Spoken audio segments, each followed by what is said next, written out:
Hello everyone, I welcome you in Vision Log.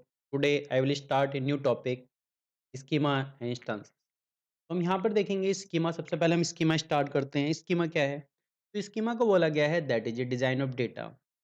Data हमारा जो database में कैसे डिजाइन हुआ है, कैसे डिजाइन होकर डेटा रखा गया है, इसकी हम बात करेंगे यहाँ पर कि डिजाइन ऑफ डेटाबेस। जो variable declaration along with type definition, जो अलग अलग टाइप से डेटा को हमने डिफाइन करके रखा है उसमें। वेरिएबल डिक्लेरेशन मतलब डिक्लेयर किया उसको। डिक्लेयर क्या किया होगा? जैसे नेम की बात करें हम, तो नेम किस फॉर्म में होगा? तो नेम जो होगा हमेशा ए टू जेड की मतलब कैरेक्टर फॉर्म में होगा। डेट ऑफ बर्थ की मैं बात करूँ या कोई, चलो मोबाइल नंबर देखते हैं। मोबाइल नंबर की बात को, मोबाइल नंबर क्या होगा? न्यूमेरिक फॉर्म में होगा। तो इस टाइप से हमने उसको डिफाइन किया गया है अंडर स्कीमा। तो उसे डिक्लेयर किया जाता है जो भी हमारा वेरिएबल होगा, किस टाइप से उसको हम डिफाइन करेंगे, किस फॉर्म में डिस्क्राइब। तो it describe the structure and organisation of data in database.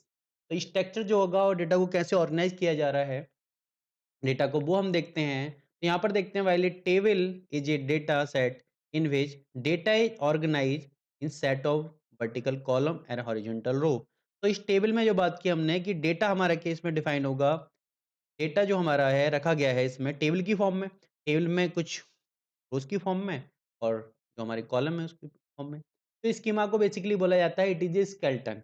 Human का स्केलेटन होता है, उसी टाइप से स्केलेटन स्ट्रक्चर होता है जो हमारा रिप्रेजेंट करता है logical view of entire database. It define how data is organise, organise कैसे हुआ है और उनके बीच में क्या रिलेशन है, इस चीज को ये दिखाता है। It formulate all constraint that are applied to on data. हमने उस डेटाबेस के ऊपर जितने भी कंस्ट्रेंट अप्लाई किए हैं उन सब की बात करता है। कंस्ट्रेंट मतलब कि हमने किस किस को क्या फिक्स वैल्यू दी है। जैसे कि नेम की जगह हम क्या रखेंगे? नेम की जगह हम फिक्स क्या रख सकते हैं? हम नंबर तो नेम के न्यूमेरिक नहीं यूज कर सकते, तो वो कंस्ट्रेंट्स है। जैसे ईमेल आईडी की बात करते हैं, ईमेल आईडी में एट द रेट होगा ना। मोबाइल नंबर की बात की, मोबाइल नंबर में हमारा कोई भी करेक्टर नहीं आ सकता। That is a constraint. तो जो हम डेटा को डिफाइन किए हैं, डेटा को हम कैसे रखे हैं, तो हम उसके देखते हैं कि उसमें आपस में इंटरलिंकिंग क्या होगी उसकी, कैसे वो डेटा आपस में इंटरलिंक करता है। तो जैसे हम देखते हैं कि हम एक एग्जांपल लेते हैं कि आधार कार्ड का एग्जांपल लेते हैं हम। आधार कार्ड, तो आधार कार्ड में देखते हैं कि आधार कार्ड का जो डेटा है, आधार कार्ड के डेटा की हम अगर बात करेंगे, तो आधार कार्ड या वर्चुअल आईडी की बात की थी मैंने। वर्चुअल आईडी की फॉर्म में इस चीज को रख सकते हैं। तो हम जैसे कोई मोबाइल लेने गए, हम मोबाइल की सिम लेनी है हमको। मोबाइल की सिम लेने गए तो क्या होगा? जो हमारे पास जो एजेंट होगा, एक एजेंट होगा, एजेंट की एक अपनी आईडी बनी होगी। यहाँ पर मैं बात करूँ इसमें कि अपनी कोई ना कोई एजेंट की आईडी होगी। बात कर देता हूँ एजेंट आईडी। एजेंट की अपनी कोई आईडी होगी, एजेंट का अपना कोई नेम होगा, एजेंट के बारे में हो गई, एजेंट की अपनी कोई अदर इन्फॉर्मेशन होगी। दूसरी तरफ हम गए मोबाइल लेने, तो हमारा क्या होगा? हमारा कोई ना कोई हमारा कस्टमर आईडी होगी, हमारी कोई आईडी होगी। कस्टमर आईडी जिसे बोला है हमने, अब बात कर लेते हैं कस्टमर। जो हम हैं, कस्टमर आईडी होगी। हमारा कोई मोबाइल नंबर होगा जिसे हम लेने जा रहे हैं। इसके अलावा हमारा क्या लेगा? आधार कार्ड लेगा वो। तो हमारा आधार कार्ड,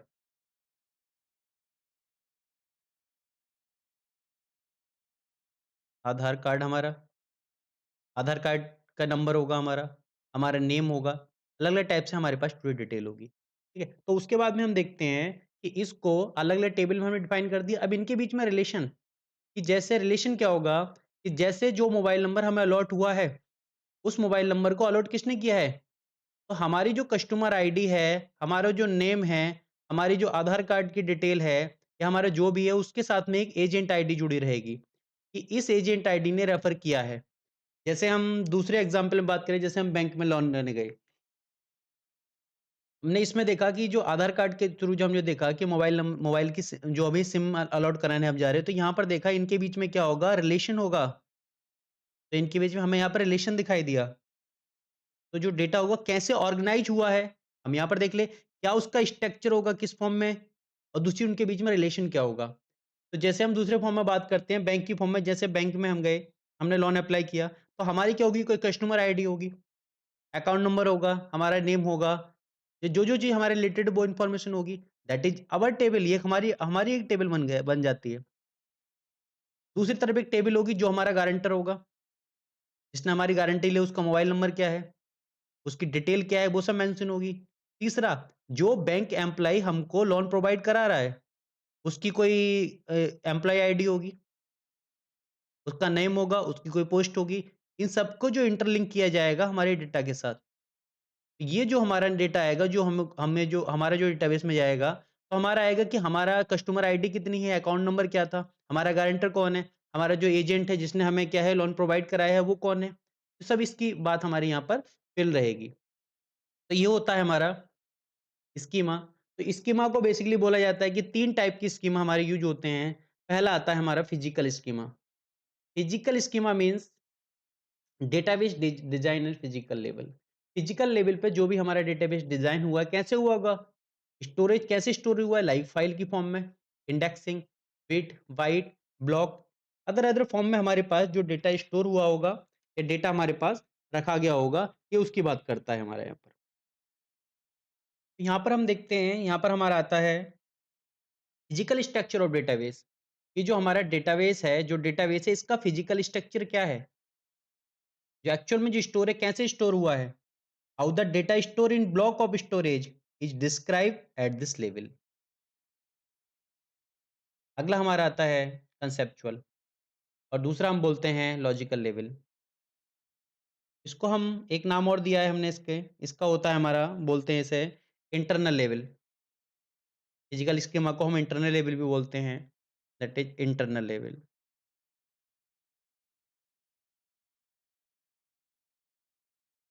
अगला हम बात करते हैं कंसेप्चुअल लेवल की। तो कंसेप्चुअल में देखते हैं डिजाइन एट कंसेप्चुअल लेवल, मतलब लॉजिकल फॉर्म में क्या डेटा यहाँ पर हमने रखा है, किस टाइप से हमारा डेटा डिजाइन हुआ लॉजिकल फॉर्म में। तो यहाँ पर जो प्रोग्रामर है एडमिनिस्ट्रेटर से वो वर्क करते हैं, एडमिनिस्ट्रेटर। तो यहाँ पर करते हैं define the relationship between table. जो अलग अलग हमने टेबल की बात की, जैसे मैंने बैंक के केस में या आधार मोबाइल जब से हम लेने जाते हैं उसके केस में बात की कि एक तो हमारा एजेंट की टेबल होगी हमारी, दूसरी हमारी कस्टमर की टेबल होगी।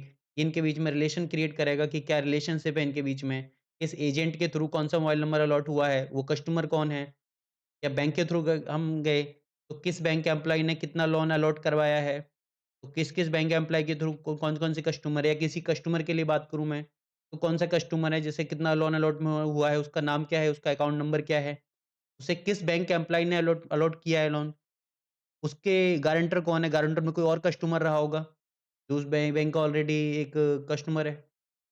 तो उन तीनों की अलग थी, यहाँ पे देखा इनके हमने इनके बीच में रिलेशन, ये रिलेशन क्रिएट करता है बिटवीन टेबल्स, अलग-अलग टेबल्स में, जैसे हमने कस्टमर की और बैंक आईडी वगैरह देखी। डिफरेंट टाइप बुक की अप्लाइड, अलग-अलग टाइप की यहाँ पर की अप्लाइड होती हैं।